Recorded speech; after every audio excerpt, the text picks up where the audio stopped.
¿Conoces esa sensación de ser formalmente miembro de un núcleo familiar, pero siempre percibirte como el fragmento extra de un rompecabezas? ¿Ese que no se ajusta correctamente aunque te esfuerces por meterlo? Exacto. Ese es un resumen conciso de mi existencia. Mi nombre es Caleb y alcancé los 19 años el mes anterior. Sin embargo, este relato no gira en torno a mis 19. Se enfoca en mi 18º aniversario, o más precisamente, en el festejo de mayoría de edad que estaba destinado a mí hasta que mi hermano mayor determinó que debía ser suyo otra vez. Mis padres, por supuesto, le consintieron tomarla. Permítanme retroceder un momento. Fui criado en una zona residencial bastante típica. Imaginen, asados los domingos, el ruido de las cortadoras de césped los sábados y vecinos curiosos que estaban informados antes que tú. A simple vista mi grupo familiar parecía impecable. Mi progenitor es propietario de una modesta constructora. Nada lujoso, pero con ingresos suficientes para estar desahogados. Mi madre es consejera vocacional en una preparatoria, siempre disertando sobre la compasión y la atención, aunque, paradójicamente, rara vez ponía en práctica algo de eso en casa. Y también está mi hermano, Jeremy, con 2 años más que yo, la figura principal del equipo de soccer, el predilecto de la casa, y de alguna forma el personaje central en cada anécdota incluso si no le concernía. Desde la infancia Jeremy obtenía todo antes, y con excesiva ventaja. La bicicleta inicial, el primer teléfono, el coche de debut. Supongo que esa faceta resulta entendible. No obstante, lo lacerante era que incluso cuando al fin le tocaba a uno, él encontraba la manera de inmiscuirse y robarse el foco principal de nuevo. Y mis padres sencillamente se lo permitían. No, aún peor. Lo vitoreaban. Al comienzo no me afectaba. Verán, era el chico reservado. Mantenía mi distancia, obtenía calificaciones aceptables, jamás generé problemas. Pensé que tal vez si me mantenía al margen y seguía mi camino me notarían llegado el momento. Nunca sucedió. Al menos no de una manera que tuviera trascendencia. A Jeremy le hicieron una celebración por conseguir una nota de sobresaliente en álgebra gracias a su esfuerzo. Yo obtuve una beca completa para la Universidad Estatal y recibí un simple «qué bien, cariño», antes de que el diálogo se desviara a la hipotética búsqueda laboral de Jeremy. Él ni siquiera estaba en ello. A pesar de todo, nunca los confronté. Me convencía de que armar un drama no valía la pena. Lo reprimía, sonreía forzadamente, asumiendo el rol del hijo ejemplar y comprensivo. Pero la verdad es que no es solo un instante lo que te quiebra. Es la lenta suma de heridas superficiales. Y mi 18º cumpleaños. Aquella fue la última estocada que finalmente desató el dolor acumulado. El inicio fue inocuo.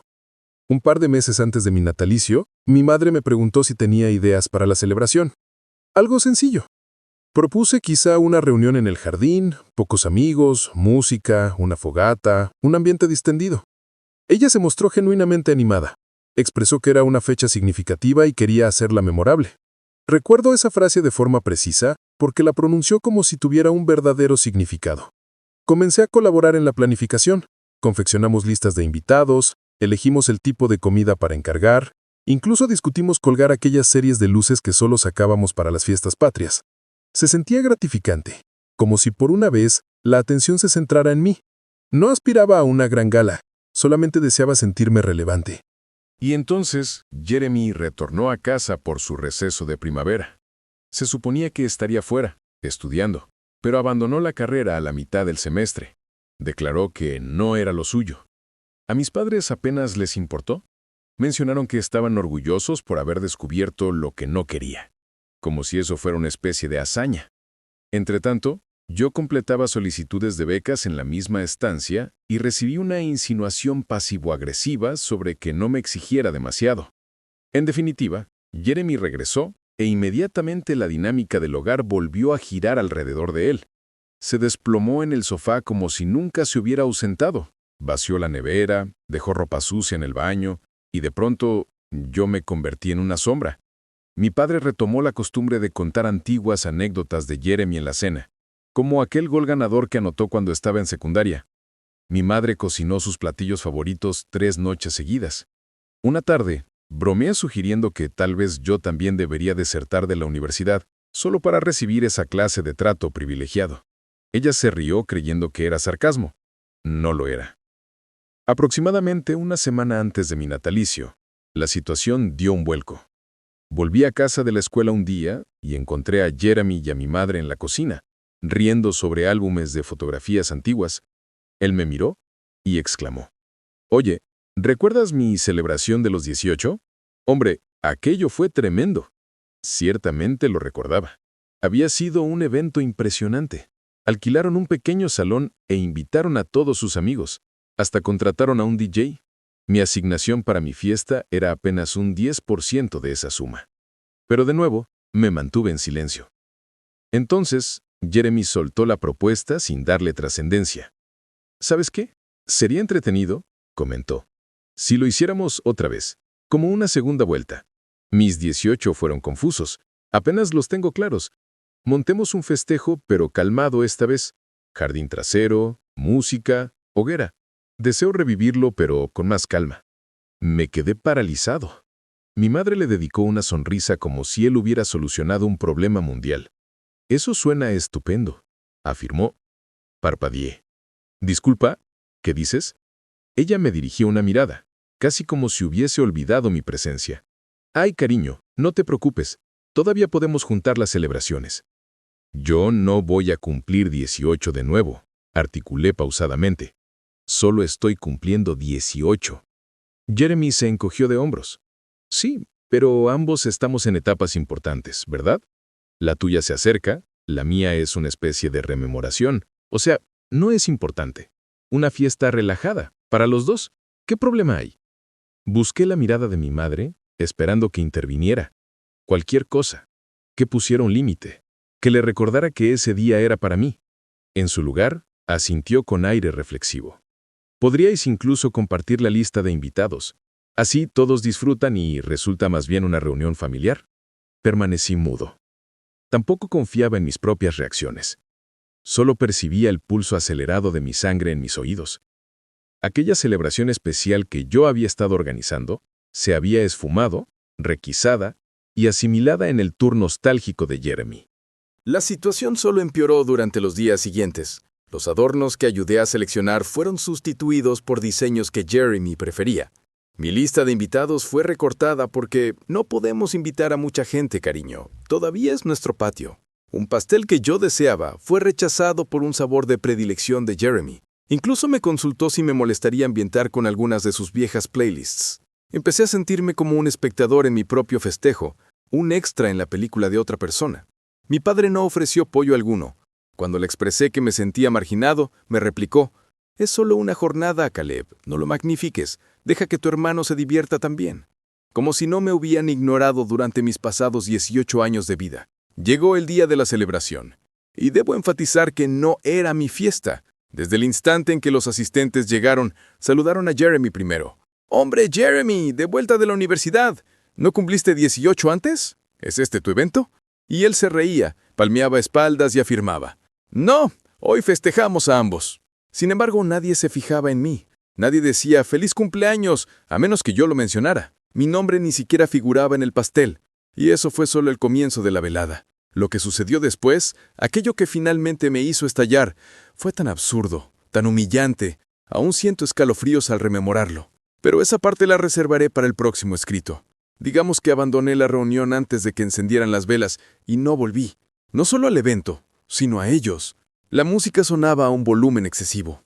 No en un sentido de «la fiesta es vibrante», sino en ese modo atronador que pulsa en la cabeza y dificulta el pensamiento. Me encontraba de pie en mi propio jardín, en una esquina, sosteniendo un vaso de plástico con refresco caliente, simulando estar inmerso en una charla de la que no formaba parte. Mis amigos estaban esparcidos por el patio, la mayoría agrupados cerca de la valla, probablemente sintiéndose tan desplazados como yo. Por otro lado, los conocidos de Jeremy habían tomado el control de todo. El área de la hoguera, la mesa de catering, incluso la selección musical. Cada vez que intentaba integrarme al evento que ayudé a diseñar, era como chocar contra una puerta que ya estaba cerrada con llave. Recuerdo observar el entorno y meditar. Quizá estoy reaccionando de más. Tal vez solo deba relajarme y dejarlo pasar. Es solo una noche. Eso es lo que me dijo mi padre, ¿cierto? Pero entonces noté la lona. Estaba colocada sobre el área del patio, fijada con chinchetas dobladas, dando la impresión de haber sido instalada precipitadamente. Se leían letras grandes y oscuras que rezaban: «Jeremy's 18th again. Bash. La fiesta de los 18 de Jeremy otra vez», con un emoji de guiñando a un costado. Ese tonto emoji guiñando como si todo fuera una broma. Mi mandíbula literalmente cayó. Ni siquiera lo había visto durante el montaje, seguramente porque fue una de esas sorpresas de último minuto que colgaron mientras yo estaba en la cochera buscando más sillas. No había ninguna mención a mi persona, ni siquiera un cumpleaños compartido o el gran día de Caleb, simplemente Jeremy otra vez. Me aproximé a mi madre, quien se encontraba junto a la parrilla dándole indicaciones a mi tío, como si estuviera gestionando un enlace nupcial. ¿Dónde está el cartel que hicimos?, inquirí con voz baja. Ella pestañeó. ¿Qué cartel? El que tenía nuestros 2 nombres, el que imprimimos la semana pasada. Te ayudé con el diseño. Ah, contestó ella, alisando pelusas inexistentes de su blusa. Bueno, Jeremy comentó que se veía algo saturado y no queríamos confundir a nadie, ¿sabes? Este resulta más alegre. La miré fijamente. ¿Entonces desechaste sin más el que habíamos planeado? Ella tuvo la audacia de fruncir el ceño, como si mi queja fuera absurda. Cariño, no le des tanta importancia.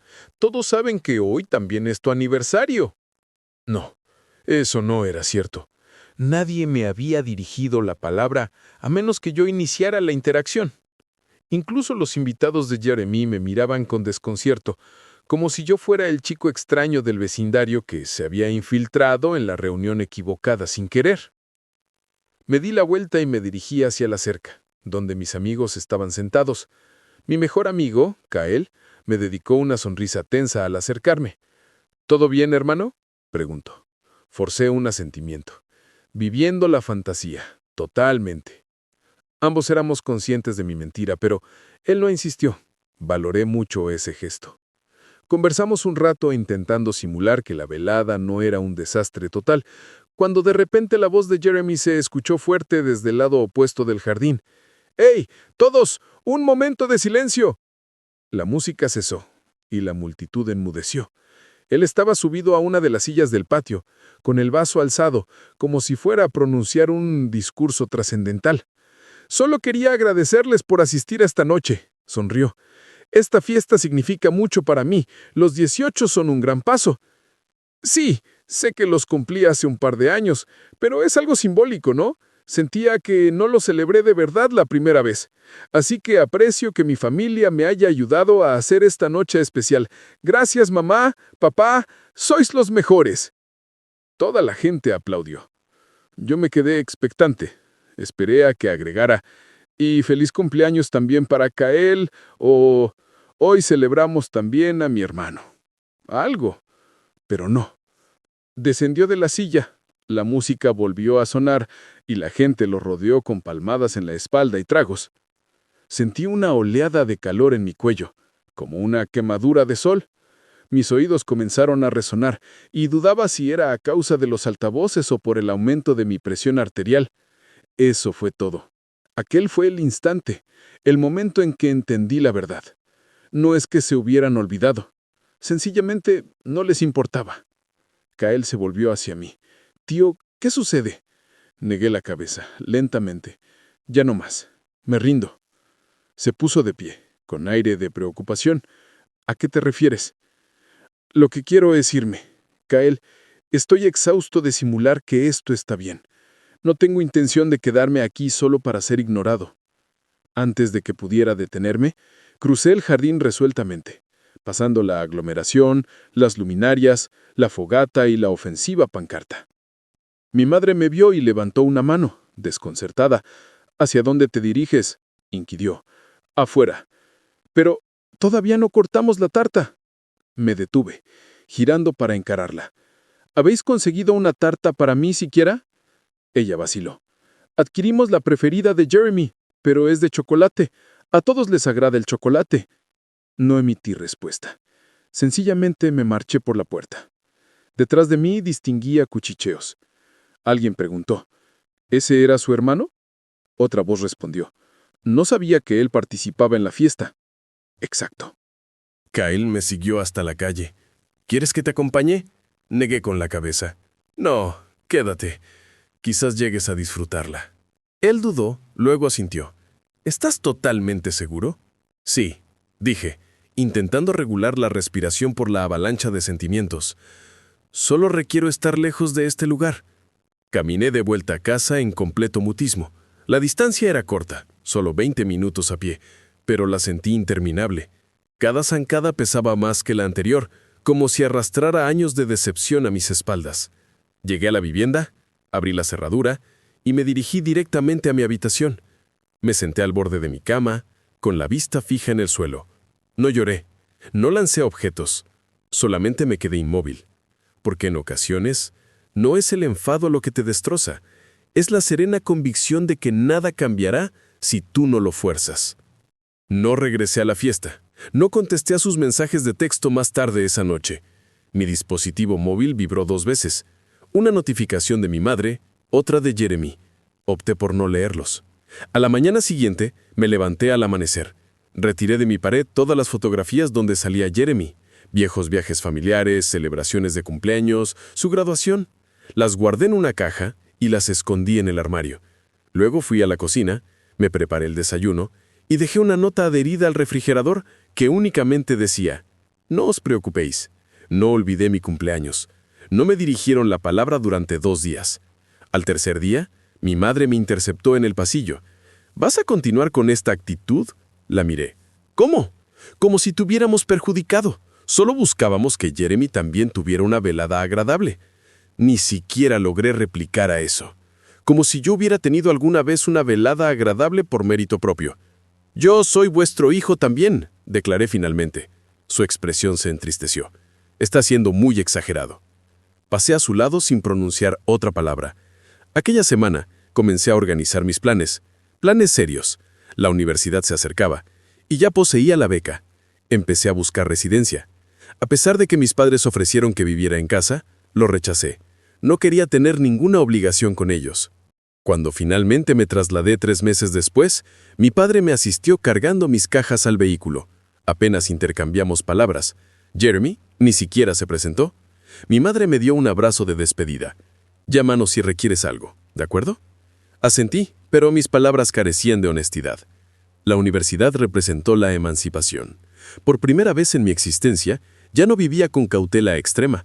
Hice amistades nuevas, encontré docentes que genuinamente reconocían mi potencial y me integré a un círculo de cine. Incluso redacté un relato breve sobre una fiesta de cumpleaños olvidada. Obtuvo el 2º premio en una competencia del campus. Mi comunicación con mi familia era limitada. Ellos no hacían preguntas y yo no ofrecía detalles. Y entonces, casi al cumplirse 1 año del suceso de la fiesta, recibí un texto. Era de Jeremy. Contenía 3 vocablos. ¿Te crees superior? Al inicio ni siquiera respondí, pero luego llegaron más. Decenas de mensajes, extensos párrafos, llenos de reproches, lamentos y celos evidentes en cada línea. Había visto una publicación donde alguien me había etiquetado relacionada con una beca de prácticas que había conseguido en Nueva York durante el verano. Era un logro significativo. Me sentía orgulloso. Y al parecer la mitad de mis conocidos universitarios también, pues lo compartieron masivamente. Jeremy, él no podía asimilarlo. Su explosión de ira no se limitó al ámbito digital. En pocos días, se trasladó al mundo real. Llamadas coléricas a mi madre, ataques pasivo-agresivos en la red social Facebook, comentarios hirientes durante las comidas familiares a las que yo ya no iba. No toleraba que yo hubiera edificado algo sin su apoyo, sin su presencia.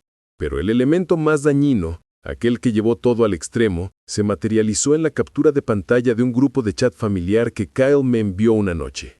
Jeremy, en medio de su colapso, había enviado un mensaje que decía: «No me interesa si tiene éxito. Sigue siendo un mocoso egoísta que me arruinó la fiesta», y provocó el llanto de mamá.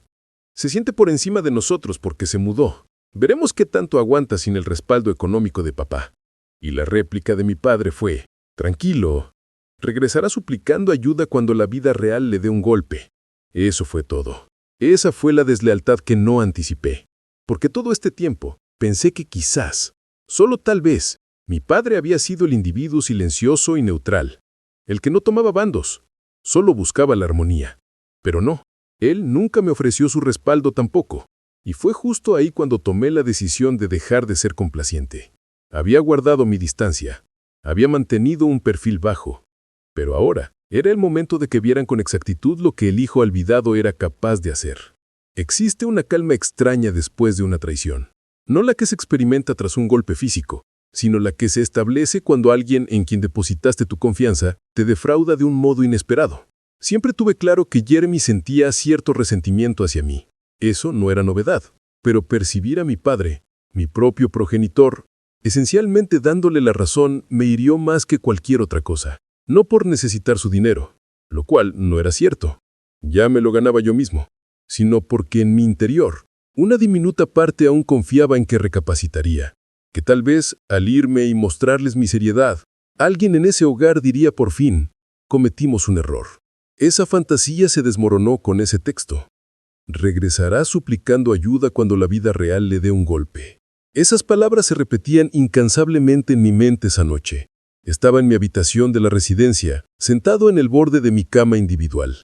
La pantalla del móvil me lastimaba los ojos, y mi corazón oscilaba entre la furia y la resignación. No derramé lágrimas. No golpeé la pared. No grité.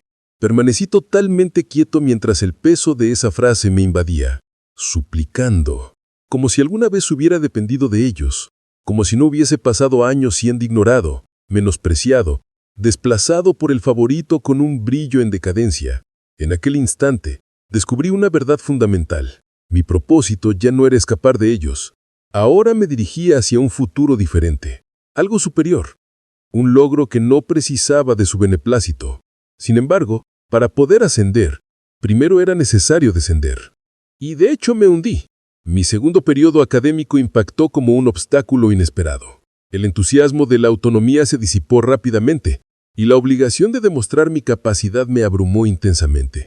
Entre las asignaturas, mi empleo de media jornada en un café universitario y los formularios de solicitud para becas de prácticas que enviaba constantemente sin respuesta, apenas conciliaba el sueño. Hubo noches en que me dormía frente a mi laptop, despertando con las marcas del teclado en la cara y un escrito inconcluso parpadeando en la pantalla. La situación económica era apretada. Mi beca cubría exclusivamente la matrícula y el alojamiento, pero la alimentación, los textos de estudio, la indumentaria, todo eso corría por mi exclusiva cuenta. Recuerdo una semana en la que subsistí con avena y crema de cacahuate porque había cometido un error en mis cálculos de presupuesto después de adquirir un libro que costaba más que mi abrigo invernal. No le conté a nadie, ni siquiera a Kyle. Simplemente persistí día a día. Me repetía, esto es temporal. Ellos creen que fracasarás. Demuéstrale su error. Trabajaba el turno matutino en el café todos los viernes y domingos, lo que implicaba levantarme a las 5:30 am, caminando sobre nieve derretida y helada, solo para servir café de baja calidad a alumnos de último año con resaca. Algunas mañanas me cuestionaba si el sacrificio merecía la pena, si no sería más sencillo abandonar y optar por la vía fácil. Regresar a casa, aceptar su perdón, fingir que nada había ocurrido.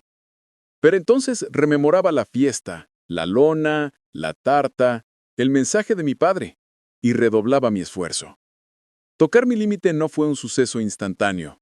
Fue un periodo lento y desgastante, una secuencia de días que se fusionaban, cada uno un poco más pesado que el anterior.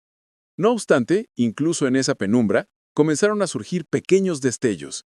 Me adherí al club de cine de manera oficial en febrero. Había asistido a algunas convocatorias en el otoño, pero ahora me comprometí por completo. Empecé a redactar scripts breves, a asistir a otros compañeros con sus proyectos, a aprender a operar el equipo de grabación del club. Por primera vez en mi vida, estaba rodeado de individuos que no me comparaban con nadie, que me veían como Caleb y no como el hermano de Jeremy. Resultó desconcertante ser escuchado, que pidieran mi punto de vista, ser tratado con respeto. Un fin de semana, una estudiante de último curso llamada Maya me preguntó si quería colaborar con ella en la filmación de un cortometraje para una competición estudiantil. Comentó que le había gustado mi edición de un segmento documental para el canal de YouTube del club. Es discreto, me dijo. Sabes narrar sin estridencias. Ni siquiera supe qué contestarle en ese momento. Dedicamos 2 semanas a rodar su iniciativa. Noches interminables, apenas sueño, cantidades ingentes de café insípido de la cafetería, pero fue estimulante. Me sentí productivo. Me alegró cuando el corto obtuvo el 3er puesto. Ella me entregó el certificado como si fuera también mi reconocimiento. Tú salvaste este proyecto, me aseguró. De verdad, posees un talento. Aquellas palabras resonaron más profundamente en mí que cualquier tarjeta de felicitación de cumpleaños que hubiera recibido. Simultáneamente, mi catedrático de guionismo me interceptó atrás la clase. «Posees un talento», me afirmó. «Percibes las complejidades emotivas incluso en los instantes sutiles. Eso es excepcional». Se ofreció a guiarme, asistir en la mejora de un libreto y postularlo a una beca de creación literaria para estudiantes. Era sumamente selectiva. Solo 3 estudiantes eran aceptados cada ciclo. Mis expectativas eran bajas, pero presenté la solicitud de todos modos.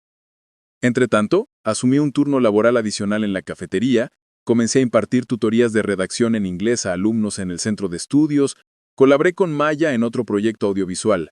Ocupé cada instante libre con una actividad que me impulsaba a avanzar, lentamente. No divulgué nada de esto, ni en Instagram ni en Twitter. Mi intención no era pavonearme ni jactarme. Todavía no me interesaba demostrar nada. Solo buscaba edificar algo firme, algo genuino, bajo mis propios términos. Por tal razón, la viralización de mi anuncio de prácticas fue una completa sorpresa. Verán, la universidad mantenía una cartelera digital donde los estudiantes podían exponer sus logros. Publiqué que había conseguido una pasantía estival en un estudio de producción de tamaño medio en Manhattan. No era una compañía de gran renombre, pero gozaba de prestigio en los círculos de cine independiente. Pensé que nadie fuera de mi área lo notaría, pero Maya lo compartió. Luego lo hizo la cuenta del club de cine. Después, un antiguo compañero del bachillerato lo difundió en Facebook con un mensaje como «Miren quién está progresando». Y así, sin más, la noticia se propagó. Fue en ese momento cuando Jeremy se enteró. No habíamos cruzado palabra en casi un año. No le había enviado mensajes, no había respondido a nada de lo que él me mandó. Pero aquella publicación lo enfureció, como si mi éxito sin su consentimiento fuera un delito. Me envió un torrente de mensajes cargados de ira, amargura e inseguridad. Me acusó de querer humillarlo públicamente, de ser un farsante, de intentar poner a la familia en su contra al aislarme de todos. Afirmó que yo era un arrogante y que solo obtuve la pasantía porque necesitaban diversidad. Soy mestizo, mitad filipino por mi madre.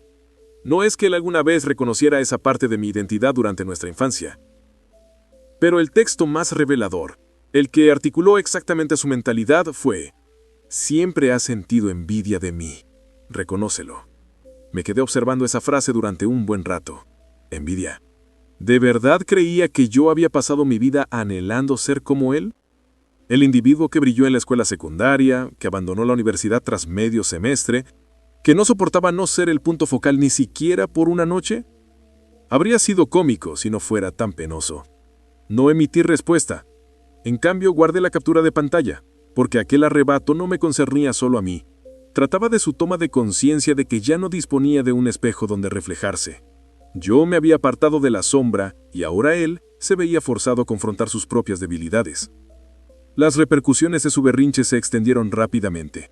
Corrió a quejarse mis padres. Declaró que yo le restregaba mis logros en la cara. Dijo que estaba fracturando la unidad familiar al negarme a regresar a casa durante las festividades.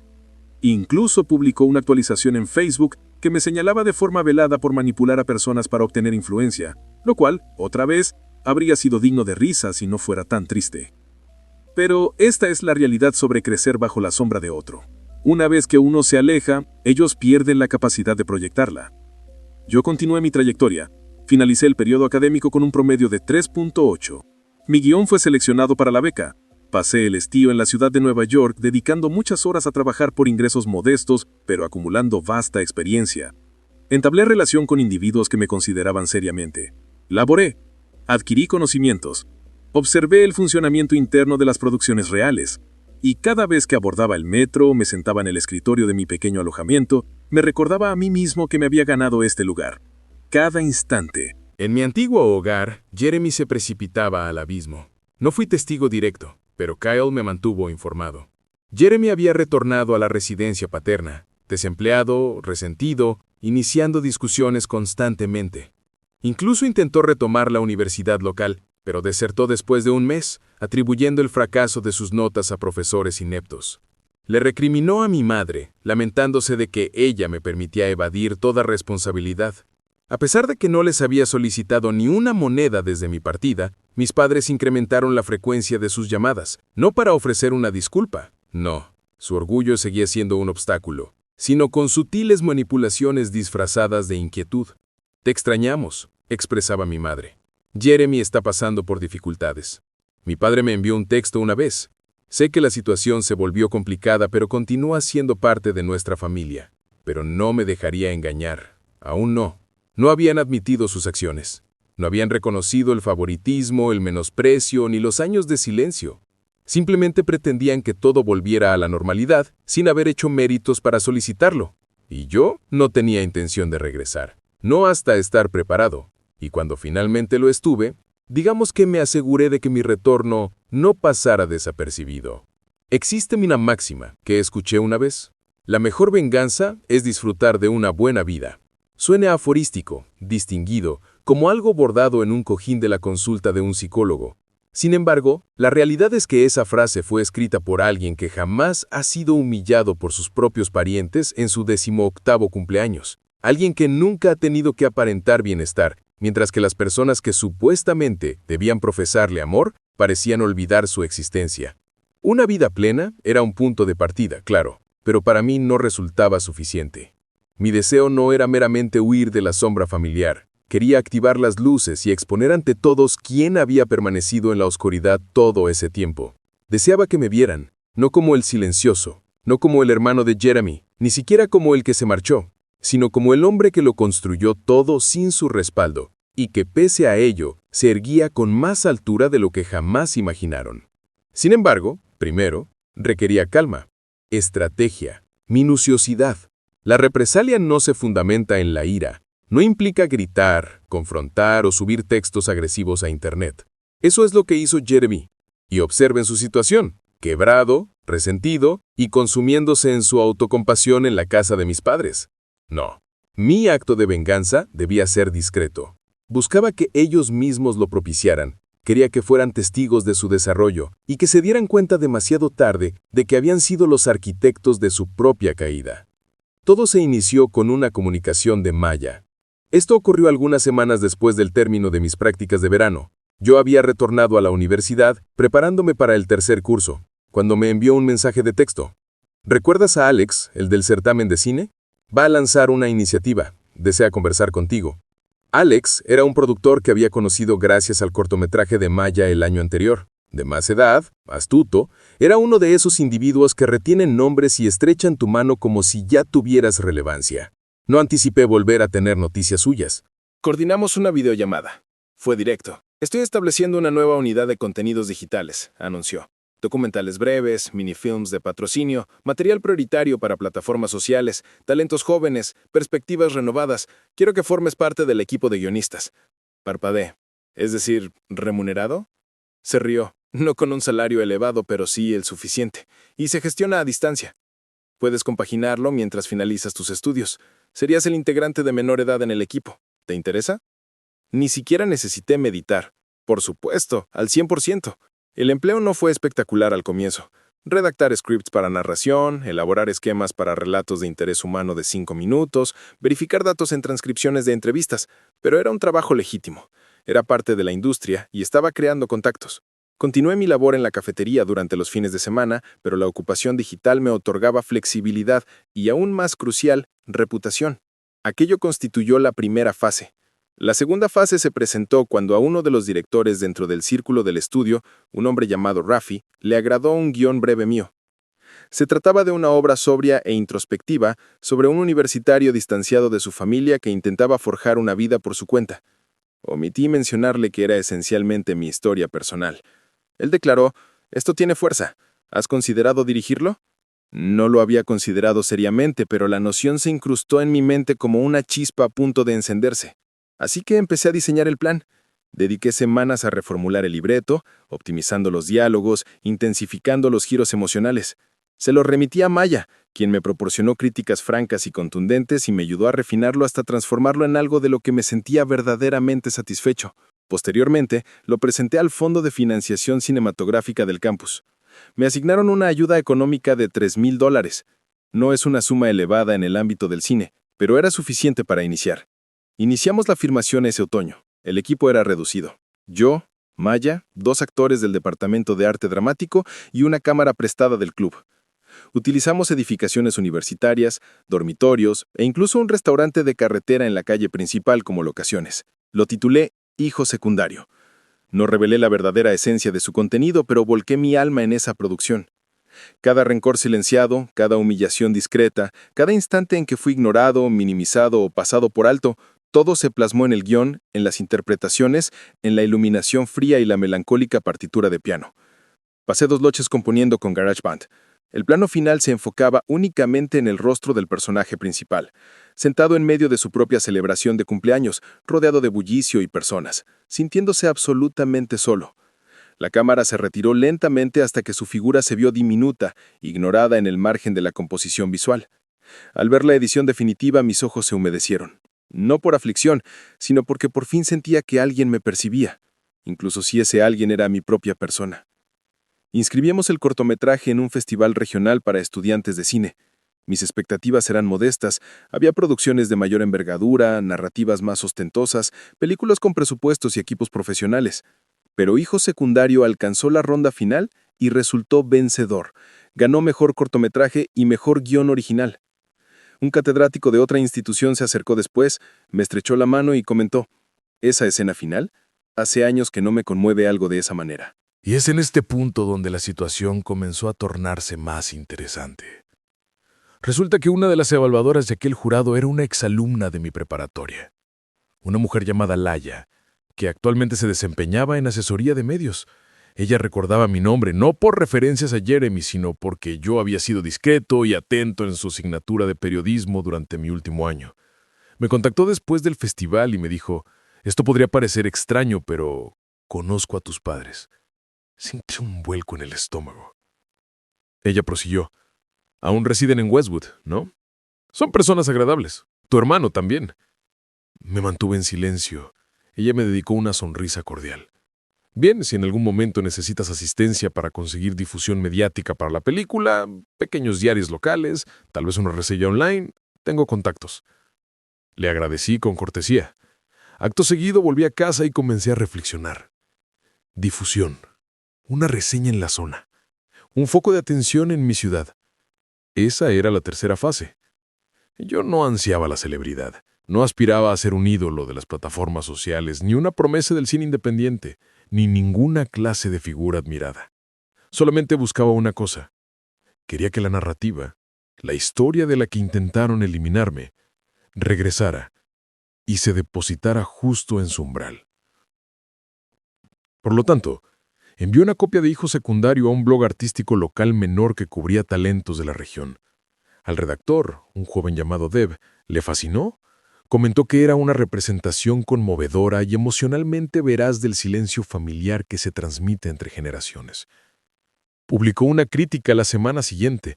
No se volvió viral ni tuvo un alcance masivo, pero fue compartido por el grupo vecinal de Facebook del pueblo.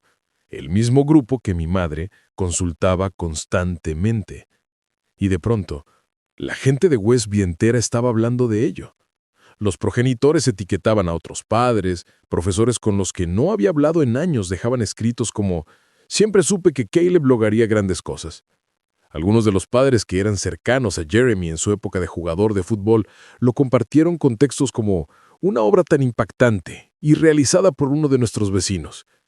Incluso la consejera académica del instituto, que había colaborado con mi madre, difundió el artículo, añadiendo: «Un cortometraje asombroso de un antiguo estudiante. Vedlo hasta el final. Es muy emotivo». No tuve necesidad de contactar a mis padres. Ello se debió a que ellos me contactaron. El primer mensaje provino de mi madre. «Vi el artículo. Hiciste una película. ¿Por qué no nos informaste?» Luego otro. «La gente comenta que está inspirada en tu propia vida. ¿Es eso cierto?» Y a continuación la declaración definitiva.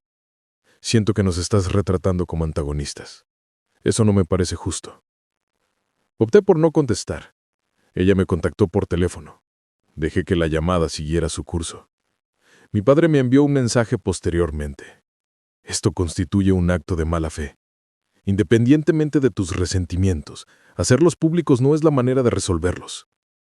Jeremy no se manifestó directamente, pero alguien me comunicó que había subido una story a Instagram que decía: «Ciertas personas construyen su carrera a base de falsedades».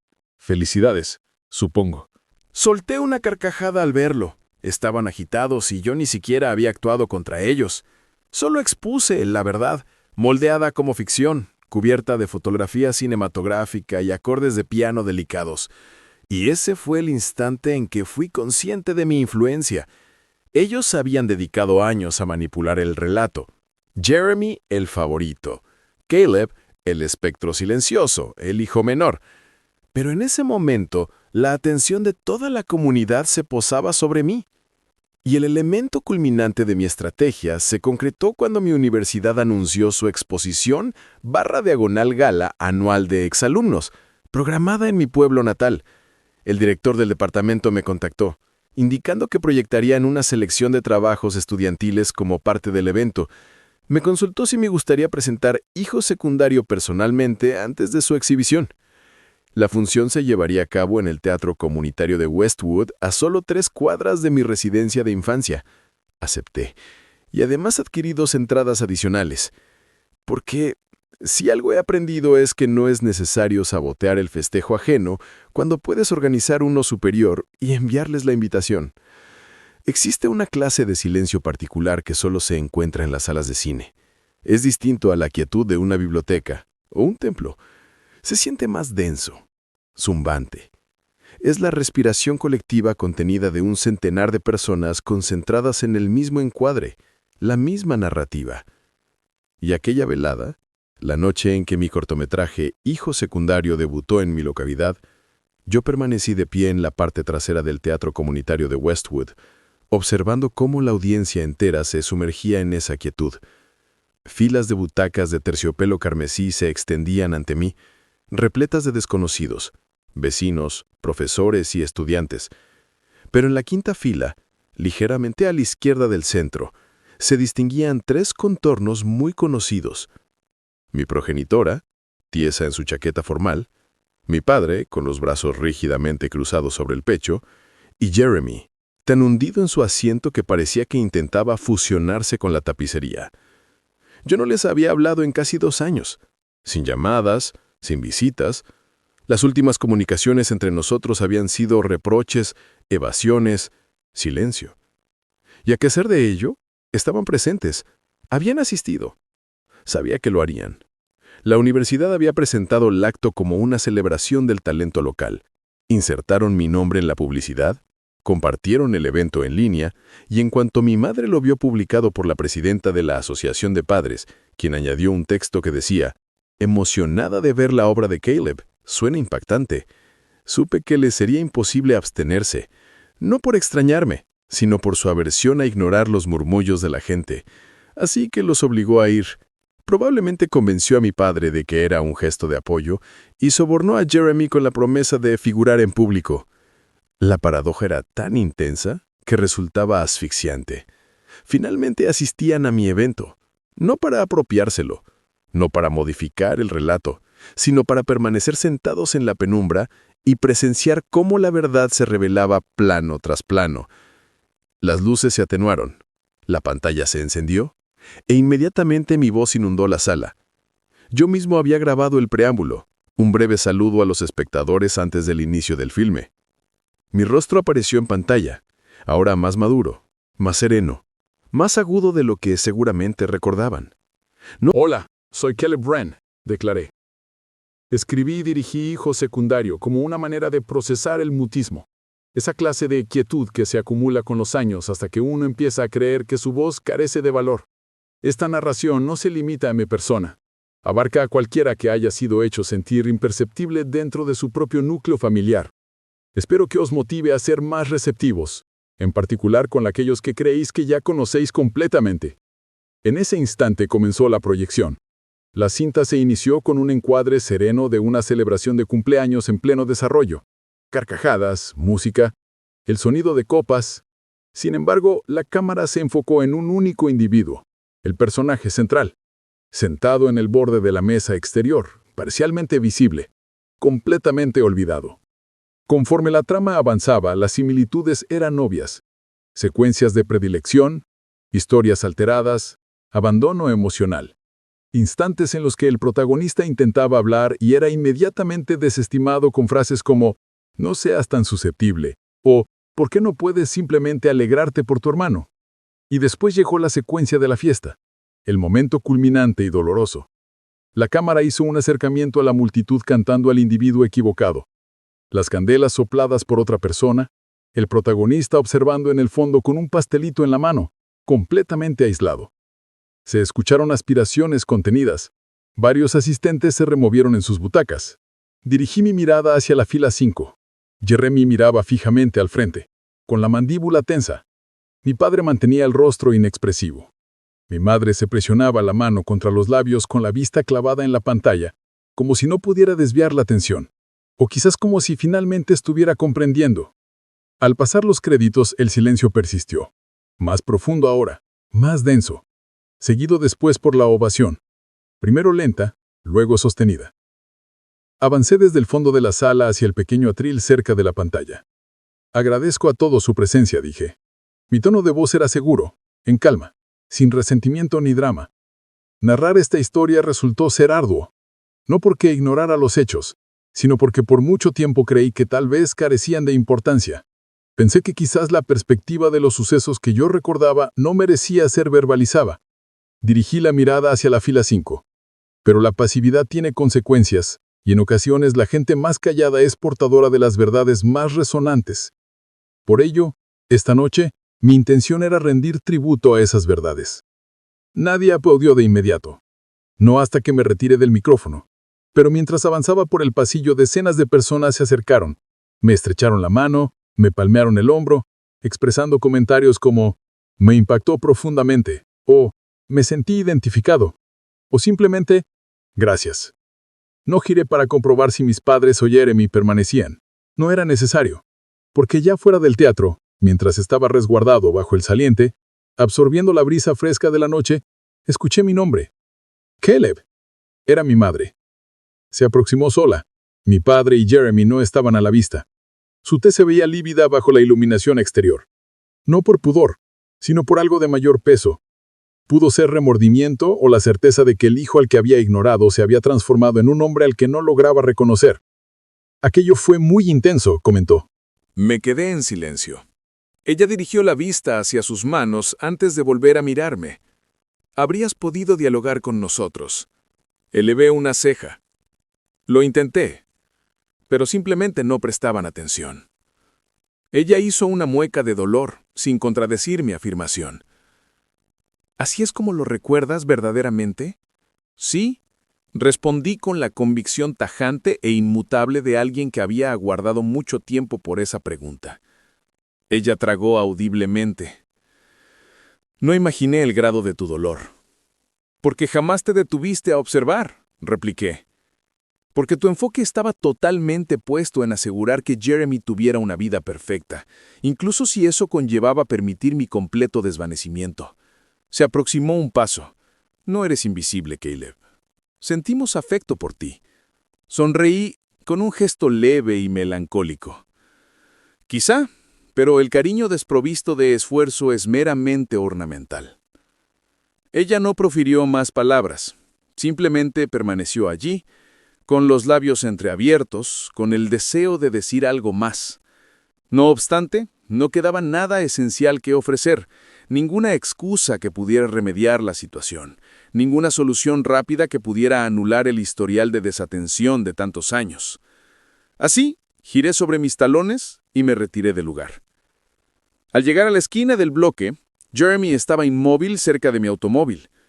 Alzó la cabeza al verme acercarme, los brazos cruzados, exhibiendo el mismo gesto defensivo de disgusto que siempre adoptaba cuando sentía que perdía el control de la situación. ¿Te sientes satisfecho ahora?, preguntó. Conseguiste que pareciéramos unos monstruos. No fue mi tarea, le dije. Lo hicieron por su propia cuenta. Sacudió la cabeza, esbozando una mueca despectiva. ¿Toda esta parafernalia solo para demostrar que superas mis logros? Me reí con absoluta autenticidad. No, Jeremy. Mi única intención fue probar que yo existía aquí. Y lo dejé allí, estupefacto bajo el fulgor del letrero luminoso del teatro que aún exhibía mi nombre. En las semanas subsiguientes, el proyecto cinematográfico fue adquirido por una plataforma online de contenido en streaming dedicada a producciones universitarias. Comencé a recibir comunicaciones de individuos a lo largo del país, Estudiantes, educadores, incluso profesionales de la terapia, todos coincidiendo en la misma idea. Esta narrativa era de gran relevancia. Mientras tanto, en Westwood, la repercusión fue de naturaleza discreta, pero de gran calado. Mi madre solicitó una baja en la institución educativa. La consejería vocacional sufrió una reorganización. Las madres de la junta escolar cuchicheaban. La comunicación con antiguos conocidos disminuyó. Jeremy dejó el domicilio de mis padres 6 meses después, tras lo que Kyle me relató como un enfrentamiento descomunal en el que Jeremy los culpó de destrozar su prestigio.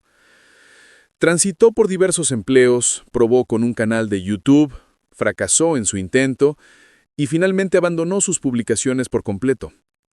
Y mi padre nunca me contactó, ni una sola vez.